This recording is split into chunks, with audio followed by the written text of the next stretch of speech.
हाय बच्चों, मैं DN sir आपके लिए आज नया लेक्चर लेकर आ गया हूं जिसका नाम है scalar product of two vectors and दो वेक्टर्स का जो है स्केलर प्रोडक्ट हम लोग निकालेंगे और वेक्टर प्रोडक्ट निकालेंगे। तो सबसे पहले हम लोग जो स्केलर प्रोडक्ट की बात कर लेते हैं। तो आइए हम लोग देखते हैं scalar product of two vectors.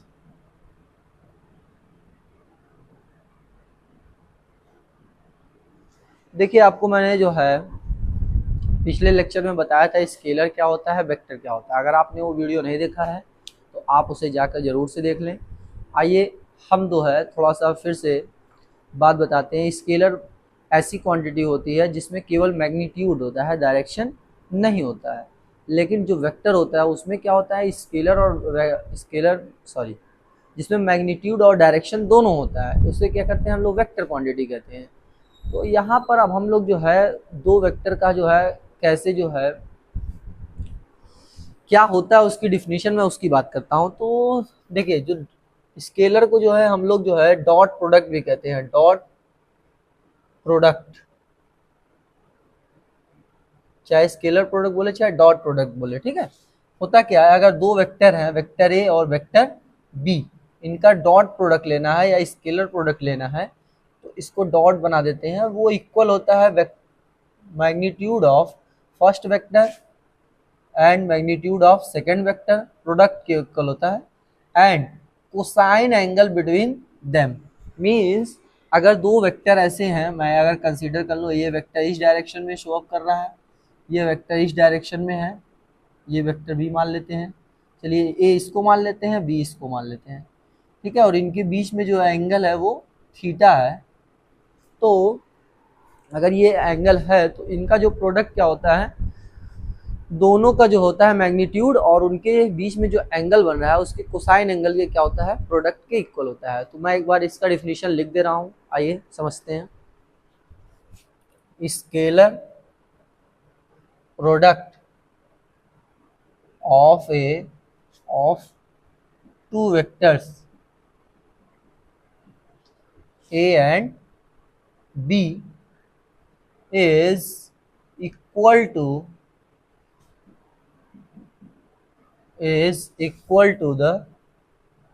the product of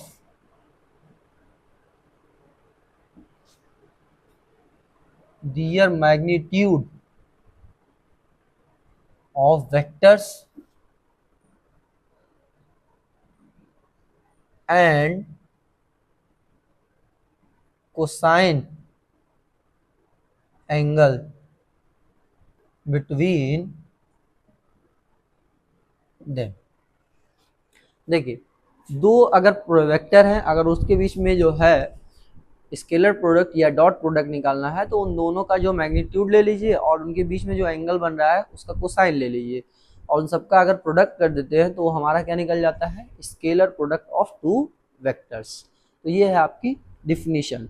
तो इसको A dot B is equal to A B cos theta कहते हैं। अब इसकी कुछ प्रॉपर्टीज है, ठीक है, और प्रॉपर्टीज को हम लोग आइए जान लेते हैं। तो मैं, ठीक है, तो इसी के नीचे लिख देता हूं, प्रॉपर्टीज ऑफ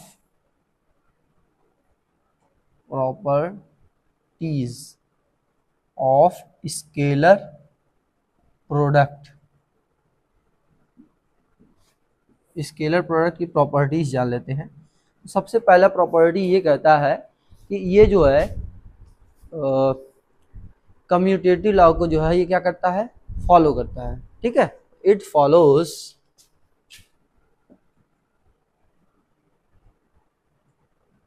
कम्यूटेटिव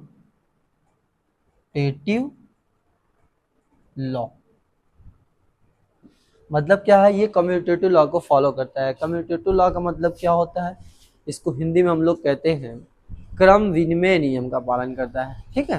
तो आइए देखते हैं, vector A dot vector B, ठीक है।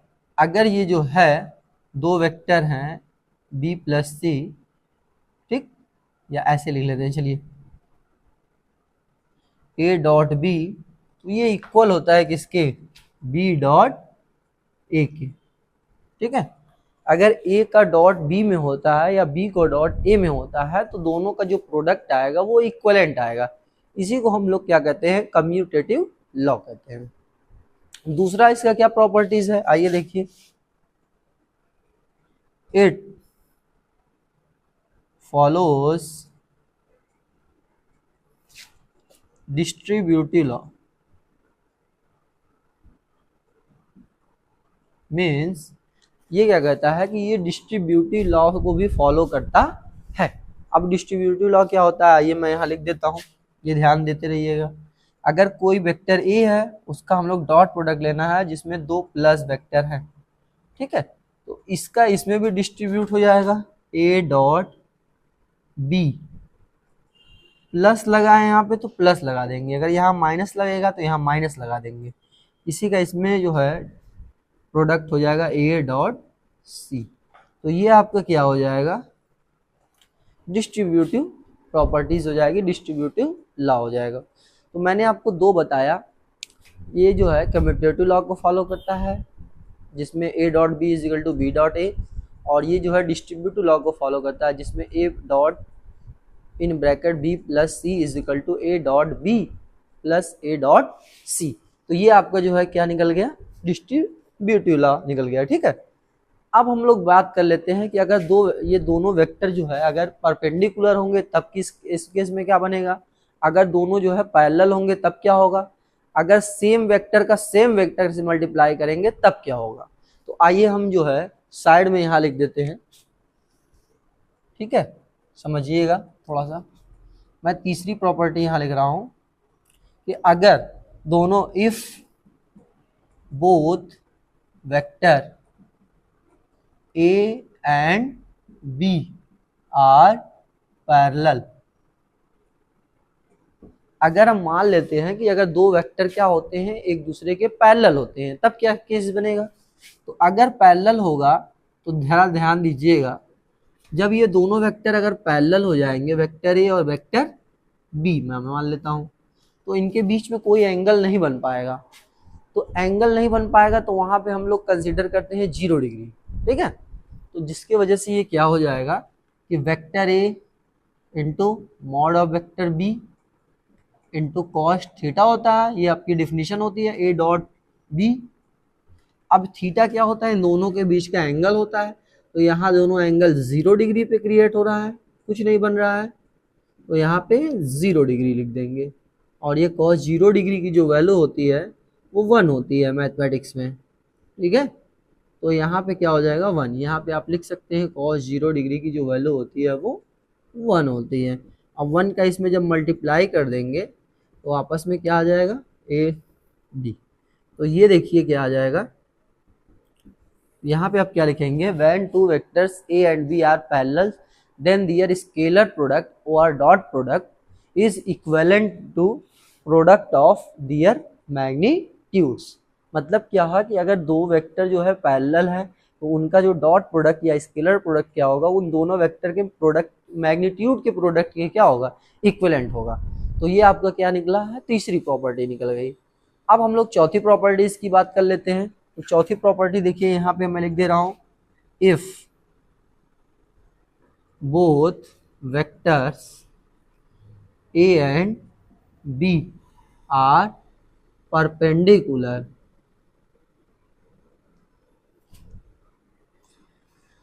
म्यूचुअली परपेंडिकुलर लिख लीजिए, एक दूसरे के जो है परपेंडिकुलर होंगे, म्यूचुअली परपेंडिकुलर, दोनों वेक्टर एक दूसरे के परपेंडिकुलर हो तो क्या होगा, जैसे मैं मान लेता हूँ वेक्टर ए यहाँ पे है, वेक्टर बी और वेक्टर बी यहाँ पर है ए, और इनके बीच में कितने डिग्री का एंगल बन रहा है, 90 डिग्री बन रहा है, जिसकी वजह से क्या है, एक दूसरे पे ये म्यूचुअली परपेंडिकुलर है। तब बाय डिफिनीशन से अगर हम लोग चलते हैं तो A dot B is equal to क्या हो जाएगा, mod of A mod of B और इनके बीच का एंगल कोसाइन।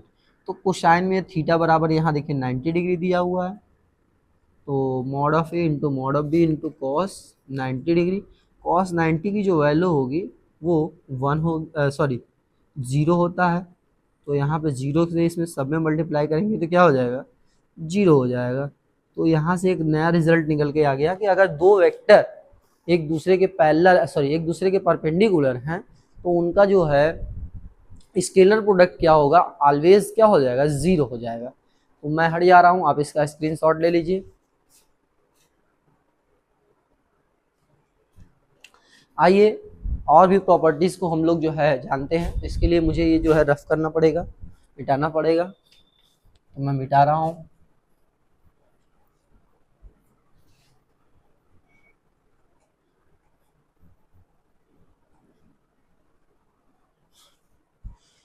मैं देखिए 5वीं प्रॉपर्टी मैं यहाँ लिख रहा हूँ, if two vectors are same, अगर दोनों वेक्टर कैसे हैं, सेम है। अगर दो वेक्टर सेम है तब क्या होगा, तो A dot B is equal to आपने पढ़ा है mod of A mod of B और ये कॉस थीटा। लेकिन यहाँ पे क्वेश्चन में बोला है कि दोनों वेक्टर कैसे हैं, सेम है। मतलब एक वेक्टर एक ये है सेम, एक वेक्टर एक और है, वो वेक्टर ए। जब दोनों वेक्टर ए हैं तो दोनों एक ही दूसरे पर क्या हो सकते हैं, सेम होगा। तो अब यहां से हम लोग क्या लेंगे, दोनों वेक्टर ए है तो vector A dot vector A, इसका क्या हो जाएगा, vector A into vector A. First वाले का है मैग्नीट्यूड, ये सेकंड वाले का मैग्नीट्यूड है। कॉस थीटा, देखिए दोनों एक ही डायरेक्शन में जब जा रहे हैं तो इनके बीच में कॉस 0 डिग्री होगा। अब कॉस 0 डिग्री होगा तो ये क्या हो जाएगा, 1 हो जाएगा। और 1 का इसमें जब मल्टीप्लाई करेंगे तो क्या हो जाएगा, मॉड ऑफ 1 का वेक्टर ए का स्क्वायर हो जाएगा। ठीक है, सॉरी। तो ये क्या हो जाएगा, अगर दो वेक्टर हैं, अगर सेम मैग्नीट्यूड के हैं या सेम उसका जो है डायरेक्शन है, तो अगर हम उसका जो है डॉट प्रोडक्ट लेते हैं या स्केलर प्रोडक्ट लेते हैं तो वो क्या होता है, उनके मैग्नीट्यूड के स्क्वायर के इक्विवेलेंट हो जाता है। उन दोनों के मैग्नीट्यूड के स्क्वायर के इक्विवेलेंट हो जाता है। तो ये आपकी थी 5वीं प्रॉपर्टीज। अब कुछ प्रॉपर्टीज और आती है, जैसे परपेंडिक वो आई जे के जो जिसमें आता है, ठीक है, उसकी बात हम लोग कर लेते हैं। ठीक है, तो मैं इसको मिटा रहा हूं।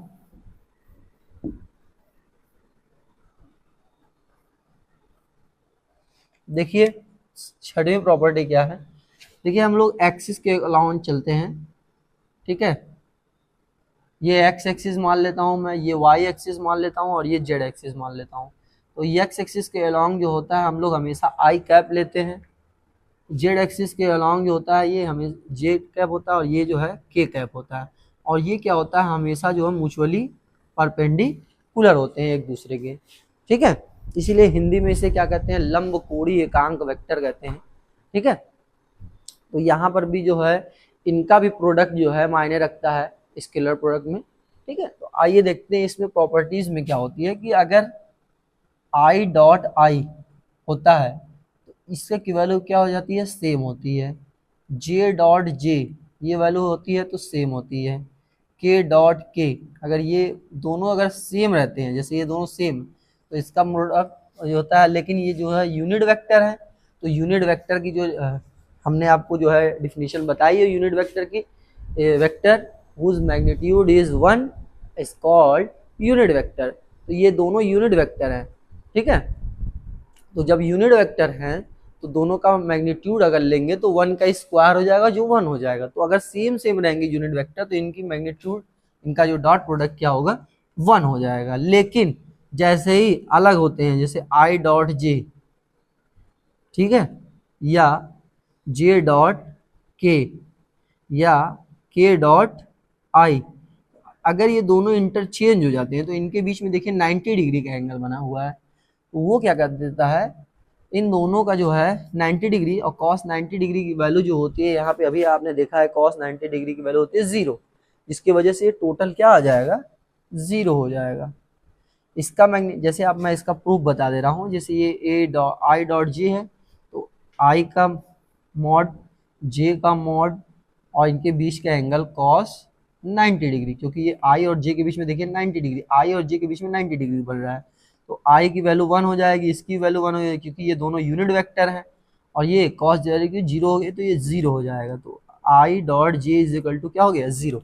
उसी तरह जे डॉट के भी 0 होगा, के डॉट आई भी 0 होगा, ठीक है। लेकिन ये दोनों, इसकी भी प्रूफ मैंने बता दे रहा हूँ, ये दोनों देखो एक ही डायरेक्शन में है, तो इसका भी मॉड लेंगे, इसका भी मॉड लेंगे, और ये कॉस 0 डिग्री हो जाएगा। ये यूनिट वेक्टर है तो ये भी 1 हो जाएगा, ये भी 1 हो, इसकी वैल्यू जो है 1 होती है, इसी वजह से इसकी वैल्यू 1 हो जाएगी। तो अगर सेम सेम रहेंगे प्रोडक्ट तो उनके बीच में जो है 1 होगा, लेकिन अगर जैसे ही अपोजिट आता है, जैसे आई का जे या फिर जे का के या के का आई, तो ये क्या होता है, 0 हो जाएगा। तो ये याद रखिएगा, ठीक है। मैं हट आ रहा हूँ, आप इसका स्क्रीनशॉट ले सकते हैं, ठीक है। आइए हम लोग जो है, अब पेपर में कभी कभी आता है कि कैसे निकाला जाए किसी भी वेक्टर का डॉट प्रोडक्ट। तो डॉट प्रोडक्ट निकालते कैसे हैं उसकी बात हम लोग कर लेते हैं। तो मैं अब मिटा रहा हूँ, जरा देखिएगा।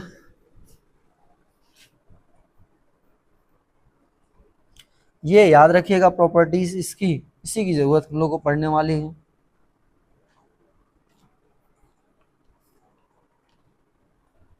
इसको ऑर्थोगोनल यूनिट वेक्टर कहते हैं, ठीक है। ऑर्थोगोनल यूनिट वेक्टर कहते हैं, जो आई जे के है, ठीक है, याद रखिएगा ये। तो मैं याद रखिएगा, सेम सेम रहेगा तो 1 हो जाएगा, अपोजिट रहेगा तो 0 हो जाएगा। मैं इसको भी मिटा दे रहा हूं।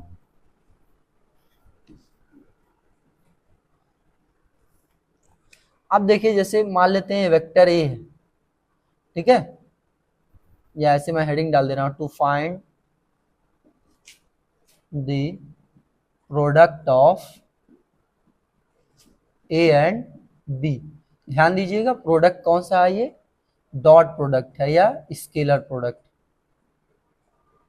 स्केलर है चाहे डॉट है, दोनों में से याद रखिएगा, ठीक है। तो मैं दो वेक्टर एक ले लेता हूं, vector let vector A is equal to a1 i plus a2 j और प्लस a3 k, और यहाँ पे वेक्टर बी कंसीडर कर ले रहा हूँ, b1 i plus b2 j plus b3 k हो गया। ये दो वेक्टर हैं, ठीक है। एज ए न्यूमेरिकल के तौर पे मैं समझा रहा हूँ, समझिए। अगर इसका हमें जो है डॉट प्रोडक्ट पूछता है तो कैसे निकालते हैं, आइए हम लोग बात कर लेते हैं। तो vector A dot vector B, ठीक है। मैं इसको लिख ले रहा हूं, a1 i, a1 a2 b1 b2 c1 c2, ये सब क्या है, ये जो है रियल नंबर्स हैं, कोई भी नंबर्स हो सकते हैं यहाँ पे।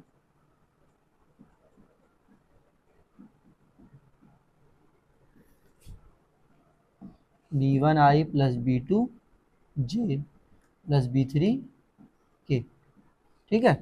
अब देखिए डॉट प्रोडक्ट हमने लिख रखा है, तो मैं लाइन से लिखूंगा a1 b1, आई का आई में जब मल्टीप्लाई होगा तो क्या हो जाएगा, ध्यान दीजिएगा, मैं थोड़ा सा ऐसे लिख दे रहा हूँ, आई का आई में मल्टीप्लाई होगा तो आई डॉट आई, फिर इसी का इसमें मल्टीप्लाई होगा तो a1 v2 आई डॉट जे, क्योंकि यहाँ जे है यहाँ आई है, प्लस मैग्नीट्यूड का आपस में मल्टीप्लाई कर लीजिएंगे तो 1 इंटू b3, और ये क्या होगा, आई डॉट के हो गया। ये हमने किसका निकाल दिया, सिर्फ इसका निकला है। अब हम लोग इसका निकालेंगे, a2 b1 j dot I, फिर इसी की वैल्यू इसमें कर लेते हैं, a2 b2 j dot j, plus इसी की वैल्यू इसमें कर लेते हैं, a2 b3 j dot k हो जाएगा। फिर प्लस लगा के देखिए, अब तीसरे की वैल्यू कर लेते हैं, इसका इसमें मल्टीप्लाई कर लेते हैं तो क्या हो जाएगा, a3 b1 k dot I plus a3 b2, इसका इसमें k डॉट j, तो प्लस इसका इसमें मल्टीप्लाई कर लेते हैं, a3 b3 k dot k हो जाएगा, ठीक है। तो अब देखिए, मैंने आपको अभी बताया था कि अगर सेम सेम वेक्टर रहेंगे तो उसकी वैल्यू जो होगी डॉट प्रोडक्ट या क्रॉस प्रोडक्ट क्या होगी, 1 हो जाएगी। लेकिन अगर अपोजिट रहेगा तो उसकी वैल्यू क्या हो जाएगी, 0 हो जाएगी। तो आइए मैं देखता हूँ यहाँ पे, ये देखिए सेम सेम है, तो क्या हो जाएगा a1 b1 इसका 1 हो जाएगा। ये देखिए अलग अलग है तो इसकी वैल्यू क्या हो जाएगी, 0 हो जाएगी। a1 b3 क्या है, ये भी देखिए अलग अलग है, 0 हो जाएगा। a2 b1 क्या है, ये भी अलग अलग है, ये भी 0 हो जाएगा। a2 b2 ये देखिए सेम सेम है तो इसका 1 हो जाएगा। a2 b3 ये देखिए अलग अलग है, ये भी क्या हो जाएगा, 0 हो जाएगा। प्लस यहाँ पर आते हैं, ठीक है, तो यहाँ पे जरा देखिए क्या है, a3 b1 है, ये भी अलग अलग है, 0 हो जाएगा। a3 b2 है, ये भी अलग अलग है, ये भी 0 हो जाएगा। a3 b3 यहाँ पे क्या है, k हो जाएगा, तो 1। तो देखिए इसका इसमें जब मल्टीप्लाई करेंगे तो a1 b1 ये 0 हो जाएगा, ये 0 हो जाएगा, ये भी 0 हो जाएगा, ये a2 b2 हो जाएगा, प्लस ये 0, प्लस ये भी 0, प्लस ये भी 0 और प्लस ये वाला है a3 b3। देखिए फाइनली आंसर मिला क्या, a1 b1 plus a2 b2 plus a3 b3। तो अभी मैंने जो डॉट प्रोडक्ट निकाला है, दो वेक्टर हैं a और b, इनका जो डॉट प्रोडक्ट क्या आ रहा है जरा आप ध्यान से देखिए। तो यहाँ पर क्या निकल कर आ रहा है कि डायरेक्ट देखिए इसका इसमें मल्टीप्लाई किया जा सकता है, इसका इसमें मल्टीप्लाई किया गया है, इसका इसमें मल्टीप्लाई किया गया है। मीन्स आपको इतना पूरा सॉल्व करके मैंने इसलिए दिखाया है ताकि आप पेपर में जो है इतना नहीं आप सॉल्व करेंगे, इस तरह नहीं सॉल्व करेंगे आप, इसका रिजल्ट आपको पता हो गया, तुरंत आप आई का आई में मल्टीप्लाई करेंगे, जे का जे में मल्टीप्लाई करेंगे, के का के में मल्टीप्लाई करेंगे और आपका A dot B find out हो जाएगा। तो बहुत सिंपल सा है, मैं हट जा रहा हूँ, आप इसका स्क्रीनशॉट ले सकते हैं। आइए मैं इसको एक क्वेश्चन लेता हूं जिससे आपको बहुत अच्छे से समझ में आएगा कि इस पे क्वेश्चन कैसे निकलते हैं, कैसे क्वेश्चन किया जाता है। तो ये आपको तब समझ में आएगा ये हो क्या रहा है। तो रिजल्ट बस याद रखिएगा कैसे निकालते हैं।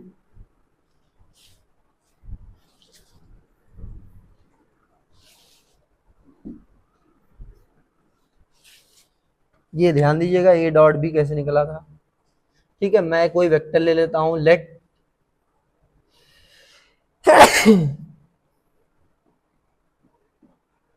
क्वेश्चन कोई बना लेते हैं, क्वेश्चन एक ले लेते हैं। If a vector A is equal to 2i plus 3j minus 4k and vector B is equal to i plus j i minus j plus 2k, then find A dot B. तो A dot B हमको निकालना है, vector A और vector B दे रखा है। तो आइए मैंने आपको रिजल्ट पहले ही बता दिया था कि एकदम ज्यादा मल्टीप्लाई करने की कोई जरूरत नहीं है, तुरंत आप याद रखेंगे a1 b1 a2 b2 a3 b3। तो ये जो है सॉल्यूशन में क्या लिखेंगे, पहले वेक्टर ए को लिख लेंगे 2i plus 3j minus 4k, vector B को क्या निकलेंगे i minus j plus 2k। यहाँ देखिए कुछ नहीं लिखा तो 1 मानते हैं, यहाँ पर भी कुछ नहीं लिखा तो 1 मानते हैं। तो देखिए ये a1 है, ये a2 है, ये a3 है, ये b1 है, ये b2 है, ये b3 है। ठीक है, ये उसी तरह कंसीडर करिए। तो अभी मैंने बताया है आपको मल्टीप्लाई करने की कोई जरूरत नहीं है, पूरा तुरंत आप इसका इसमें मल्टीप्लाई करेंगे। तो a dot B is equal to क्या हो जाएगा 2 इंटू 1, ठीक है, प्लस इसका इसमें मल्टीप्लाई करेंगे। ध्यान देना है यहाँ पे साइन को भी कंसीडर करना है, तो 3 यहाँ पे ब्रैकेट आप बना लीजिए। चलिए 2 इंटू 1 फिर प्लस 3 इंटू माइनस 1 फिर प्लस 4 इंटू 2। अब ये देखिए क्या हो जाएगा 2 1 जा 2 प्लस का माइनस में मल्टीप्लाई होगा तो 3 1 जा 3 4 2 जा 8, 8 और 2 मिलके कितना हो जाएगा 10 हो जाएगा और माइनस 3 तो ये क्या हो जाएगा 7 हो जाएगा। तो इसका जो डॉट प्रोडक्ट क्या निकल के आया है a डॉट बी बराबर 7 आ जाएगा और यही इसका क्या हो जाएगा आंसर हो जाएगा। क्योंकि ये स्केलर क्वांटिटी होती है इसीलिए यहाँ पे सिर्फ मैग्नीट्यूड आया है, डायरेक्शन नहीं आया है। इस तरह आप क्या कर सकते हैं कि किसी भी जो है वेक्टर का जो है दो वेक्टर हैं उनका a डॉट बी आप फाइंड आउट कर सकते हैं। तो मैं हट जा रहा हूँ, आप इसका स्क्रीनशॉट ले सकते हैं। ये तो एक आसानी सा क्वेश्चन था, इसी तरह बहुत सारे क्वेश्चन आएंगे आपको तो सेम टू सेम यही प्रोसेस लगाना है, आई का आई में मल्टीप्लाई करिएगा, जे वाले का जे में मल्टीप्लाई करिएगा और के वाले का के में मल्टीप्लाई करिएगा और सबको ऐड कर लीजिएगा साइन के अकॉर्डिंग, और वो जो आएगा वही रिजल्टेंट आपका आंसर हो जाएगा। ठीक है, आइए हम लोग जो है एक एंगल निकालने की बात कर लेते हैं कि कैसे एंगल निकालते हैं हम लोग। तो अभी देखिए यहाँ से अभी फॉर्मूला मैंने आपको बताया था कि A dot B is equal to क्या होता है, डिफिनीशन ही मैंने आपको बताया था, A dot B is equal to mod of A mod of B. देखिए मैंने क्या बताया था, ए डॉट, यहाँ मैं लिख दे रहा हूँ, vector A dot vector B बराबर होता है mod of A mod of B, और ये हो गया कॉस थीटा। कभी कभी दो वेक्टर दे देगा, कहेगा उनके बीच का एंगल फाइंड आउट करिए, तो एंगल निकालने के लिए भी बहुत क्वेश्चन बार बार आ चुका है। तो आइए देखिए कैसे निकालते हैं। देखिए ये इंटू हो रहा है, इधर आएगा तो क्या हो जाएगा, ए डॉट बी बराबर mod of A mod of B, और यहाँ हो जाएगा कॉस थीटा। तो ये आपकी जो है वैल्यू निकल जाएगी, cos theta is equal to A dot B is equal to mod of A into mod of B. तो इस तरह आप क्या निकाल सकते हैं कि दो वेक्टर दिया जाएगा तो उनके बीच का एंगल निकाल सकते हैं। ठीक है, तो आइए हम लोग इस पे एक क्वेश्चन जो है लगा लेते हैं ताकि इससे क्लियर हो जाए। ठीक है, देखिए क्वेश्चन आपके सामने है, क्या लिखा हुआ है, find the angle between the vectors a is equal to this and b is equal to this. तो क्वेश्चन दिया हुआ है आपके सामने, कह रहा है एंगल इसको निकालिए, इसके बीच में कितने एंगल का कोण बन रहा है वो निकालिए। तो आइए हम लोग सॉल्व करते हैं, फार्मूला आपके सामने है। तो सॉल्यूशन कैसे लिखेंगे, सबसे पहले हम लोग जो है वेक्टर को लिख लेते हैं, vector a is equal to I plus 2j minus K है। ठीक है, और वेक्टर बी यहाँ पे कितना है, माइनस आई प्लस जे माइनस 2k। देखिए एंगल निकालने के लिए क्या होता है कि सबसे पहले हम लोग इन दोनों के बीच में जो है डॉट प्रोडक्ट पता होना चाहिए, फिर पहले वाले का मैग्नीट्यूड पता होना चाहिए, फिर दूसरे वाले का मैग्नीट्यूड पता होना चाहिए। तो सबसे पहले हम लोग क्या करते हैं, ए डॉट बी निकाल लेते हैं, A dot B. A dot B निकालने के लिए अभी मैंने जो है आपको ए डॉट बी निकालना बताया है कि आई का आई में मल्टीप्लाई करिएगा, जे का जे में मल्टीप्लाई कर लीजिएगा और के का के में मल्टीप्लाई कर लीजिएगा अकॉर्डिंगली टू साइन। साइन आपको बहुत ध्यान देना है। ठीक है, और सबको क्या कर लेंगे, ऐड कर लेंगे। तो आइए देखिए यहाँ पे देखिए 1 है, कुछ नहीं लिखा तो 1 कंसीडर होता है पहले से, यहाँ पे भी देखिए 1 होता है, यहाँ पर भी जो है 1 होता है। तो 1 का 1 में मल्टीप्लाई करेंगे तो 1 and 2 -1 प्लस 2 का जो है इसमें मल्टीप्लाई करेंगे तो 2 इंटू माइनस 1 प्लस 1 है, सॉरी जे का इसमें, फिर के का के में करेंगे तो -1 इंटू -2। तो आप इसको मल्टीप्लाई करेंगे तो यहाँ -1 आ जाएगा, यहाँ 2 हो जाएगा और यहाँ पे 2 हो जाएगा। तो 2 और 2 मिलके कितना हो जाएगा, 4 हो जाएगा। 4 में से 1 सब्ट्रैक्ट हो जाएगा, कितना हो जाएगा, 3 आ जाएगा। तो ये आपका क्या निकल गया, ए डॉट बी निकल गया। ठीक है, समझ में आ रहा है आप लोग को, हाँ समझ में आ जाना चाहिए क्योंकि बहुत ही सिंपल सा प्रोडक्ट किया गया है और आप लोग इतना तेज तो होंगे।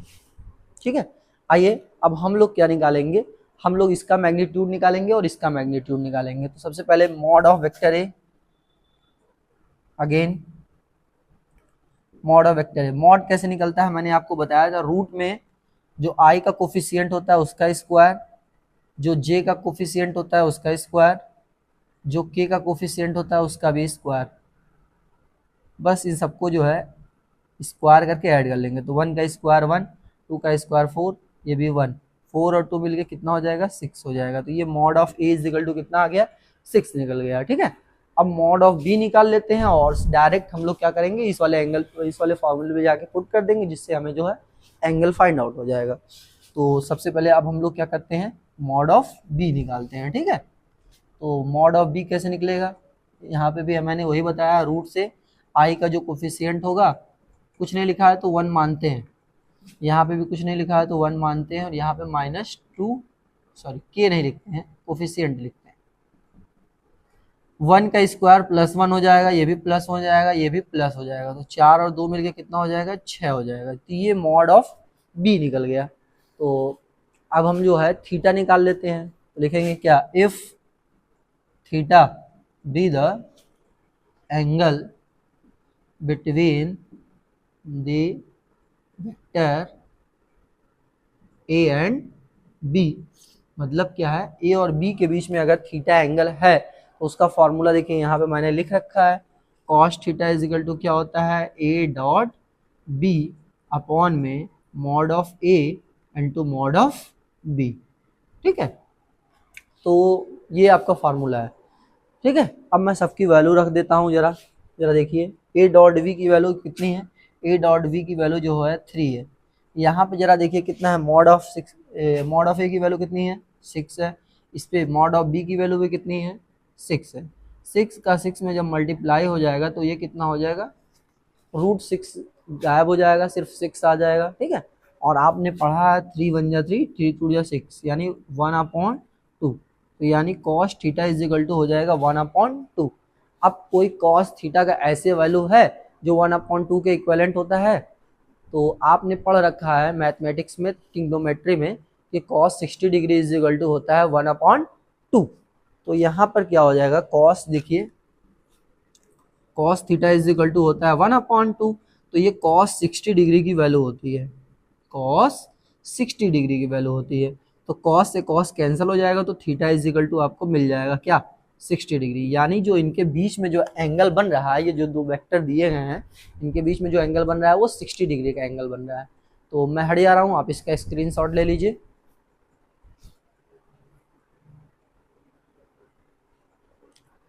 आशा करता हूँ कि ये वीडियो आपको बहुत ही पसंद आया होगा, और पसंद आया हो तो लाइक सब्सक्राइब और शेयर करना ना भूलें। साथ ही अगर इस वीडियो में कहीं भी कोई भी डाउट हो तो आप कमेंट बॉक्स में कमेंट करना ना भूलें। आज के लिए इतना ही, धन्यवाद।